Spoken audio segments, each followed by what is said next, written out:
প্রাথমিক নিয়োগ নিয়ে বিরাট নির্দেশ দিল হাইকোর্ট। বৃহস্পতিবার কলকাতা হাইকোর্টের বিচারপতি রাজশেখর মান্থার নির্দেশ, প্রাথমিকে 2009-এ উত্তর 24 পরগনার পরীক্ষার্থীদের নিয়োগ করতেই হবে। নিয়োগের ডেডলাইনও তিনি বেঁধে দিয়েছেন আজকে। 2009 সালে নিয়োগ প্রক্রিয়ায় 867 শূন্য পদের 2 মাসের মধ্যে চাকরির নির্দেশ হাইকোর্টের। বিচারপতি রাজশেখর মান্থার নির্দেশ, 24/4/2024 পর্যন্ত হাইকোর্টে মামলাকারী প্রত্যেককে চাকরি দিতেই হবে। 2009-এ প্রাথমিকের নিয়োগে উত্তর 24 পরগনায় যে বিপুল দুর্নীতি হয়েছে, এই দিন আদালতে তা স্বীকার করে নেয় উত্তর 24 পরগনা প্রাইমারি ডিস্ট্রিক্ট কাউন্সিলকে উদ্দেশ্য করে বিচারপতি বলেন, কী চান আপনারা? তদন্ত হোক না বোর্ড চাকরি দেবে? উত্তরে কাউন্সিল জানায় তারা চাকরি দিতে প্রস্তুত রয়েছেন। এরপরই মামলাকারীদের নথি যাচাইয়ের তালিকা প্রস্তুত করে সেই অনুযায়ী চাকরি দেওয়ার নির্দেশ দিয়েছেন বিচারপতি।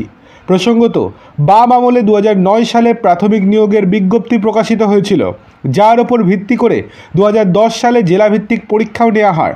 তখন টেট পরীক্ষা ছিল না। তবে 2011 সালে পালা বদলের পর ক্ষমতায় আসে তৃণমূল সরকার। এরপর চালু হয় টেট। অভিযোগ ওঠে, ক্ষমতায় আসার পরই 2009 সালের পরীক্ষা বাতিল করে দেয় রাজ্য। 2014 সালে লিখিত পরীক্ষা এবং ইন্টারভিউ। পরে এই নিয়ে কলকাতা হাইকোর্টে দায়ের করা হয় মামলা। বহু টানাপোড়েনের পর এবার সুরাহার পথে। 15 বছর পর 2024-এ এসে অবশেষে বাম আমলে শুরু হওয়ার নিয়োগ প্রক্রিয়ায় চাকরি মিলতে চলেছে। আগামী 2 মাসের মধ্যে 867 শূন্য পদে নিয়োগের বিরাট নির্দেশ দিল কলকাতা হাইকোর্ট। একজোটে প্রায় 26,000 চাকরি হারানোর আবহে প্রাথমিকে নিয়োগ নিয়ে কলকাতা হাইকোর্টের এই নির্দেশে অত্যন্ত খুশি চাকরি প্রার্থীরা। প্রসঙ্গত, গত সোমবারই এসএসসি নিয়োগ দুর্নীতি মামলায় 2016 সালের গোটা প্যানেল বাতিল করেছে কলকাতা হাইকোর্ট, যার জেরে একই দিনে চাকরিহারা হয়েছেন 25,753 জন।